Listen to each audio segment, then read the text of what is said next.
একজন ছেলের কোনো কর্মকাণ্ড তার পছন্দ হলো না, তখন সে তাকে উইমেন হিসেবে পোট্রে করে।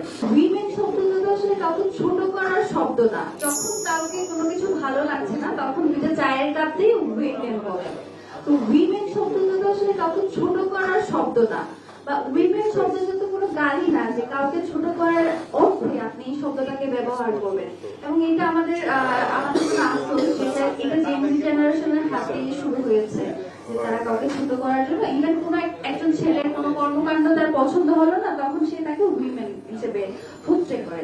তো এই যে শব্দটাকে ছোট শব্দ হিসেবে পোট্রে করা হচ্ছে, এটার বিপক্ষে আজীবন আমার স্ট্যান্ড। এবং বর্তমান সময়ে যেটা হয় যে বিভিন্ন এআই জেনারেটেড কন্টেন্ট, বিভিন্ন ধরনের রিউমার্স, ফেক ফটোগ্রাফস, এগুলো সবচেয়ে বেশি শিকার হচ্ছে নারীরা। আমি গতকালকে রিউমার্সের একটা প্রতিবেদন করেছে, সেখানে হচ্ছে দেখা গেল যে সবচেয়ে বেশি মানে যে অপপ্রচার, সেগুলো শিকার হয়েছে আমি।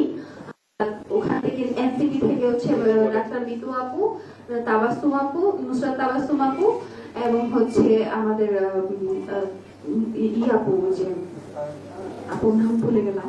আমরা এই কয়েকজন মানুষ, এই যে নারীদেরকে টার্গেট করা হচ্ছে রাজনৈতিক উদ্দেশ্যে। আপনি দেখবেন যখন রাজনৈতিক কোনো দ্বন্দ্ব শুরু হয় দুটো দলের মধ্যে, ধরা গেল বিএনপি জামাত অথবা বিএনপি এনসিপি, কারোর মধ্যে কোনো একটা দ্বন্দ্ব শুরু হলো, তারা রাজনৈতিক ভাবে মোকাবেলার পরিবর্তে বেছে নেয় তাদের নারীদেরকে কোনোভাবে হেনস্থা করার জন্য, অথবা দেখা যাচ্ছে কারণ চরিত্র অপবাদ লাগানোর জন্য তার নারী সহকর্মীকে ব্যবহার করা হচ্ছে।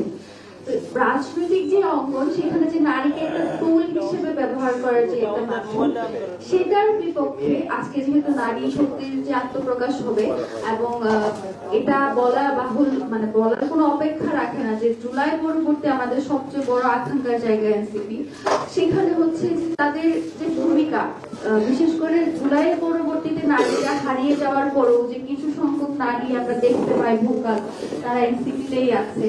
সেই জায়গা থেকে তাদের নারী শক্তির আত্মপ্রকাশে তাদের এটাই হওয়া উচিত যে কোনো মূল্যে তারা এই যে রাজনৈতিক অঙ্গনে নারীকে যে ডিহিউম্যানাইজ করা, ভিলিফাই করা, এগুলোর বিরুদ্ধে অন্তত সোচ্চার থাকবে। আমি জানি এটা খুবই ক্রিটিক্যাল, বিশেষ করে এই যে এআই জেনারেটেড যে কন্টেন্ট গুলো আসে, এগুলো তো আসলে বোঝা যায়।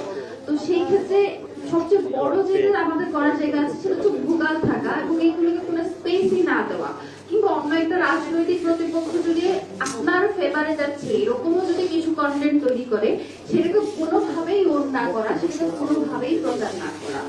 এবং আরেকটা জিনিস যেটা দেখা যায় আমাদের নারীদের মধ্যে এই নমুনাটা কাজ করে, আমি এটা বলে ফেলি, সেটা হচ্ছে যখন দেখবেন যে কেউ একটা কন্টেন্ট বানালো, দেখা গেল একটা ফেব্রিকেটেড নোট বানালো, অথবা হচ্ছে একটা এআই জেনারেটেড ভিডিও বানালো, সেটা নিয়ে নারীদের মধ্যে এক ধরনের হীনমন্যতা কাজ করে যে আল্লাহ আমার সাথে এটা হলো, আমি তো সমাজে মুখ দেখাতে পারবো না। এই ব্যাপারটা মাথার মধ্যে ঢুকানো খুবই জরুরি। যখন কেউ আপনাকে টার্গেট করে একটা কন্টেন্ট বানালো, সেখানে আপনার বিন্দু মাত্র দোষ নাই, সেখানে আপনার সম্মান যাওয়ার বিন্দু মাত্র কোনো চান্স নাই, কারণ এখানে আপনি কোনোভাবে দোষীই না। যে দোষ করেছে লজ্জা পাওয়া উচিত তার, যে দোষ করেছে সে হবে হচ্ছে ক্রাইমটা যে করেছে সেই হচ্ছে একমাত্র লায়াবল হবে। কোনোভাবেই আপনি এটার সাথে কোনোভাবেই লজ্জা পাওয়ার কিংবা সেটার জন্য আপনি হীনমন্যতায় ভোগার কোনো কারণ নাই।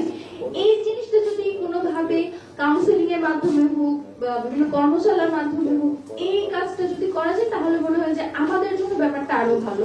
এবং বিশেষ করে যারা রাজনীতিতে যে সকল যুবকরা রয়েছেন, এবং যারা বিশেষ করে আমরা বোমার্সি বলি, যদিও এটা এখন গালি হয়ে গিয়েছে, মানে বোমার্স জেনারেশন যারা আছে, আমি দেখেছি যে তারা একটা কন্টেন্ট বোঝে না। আমি ইদানিং সময় দেখেছি, আমি আইরনি করে একটা জয় বাংলা স্লোগান দিয়েছিলাম, এটার জন্য মানে মোটামুটি এটা 70 একটা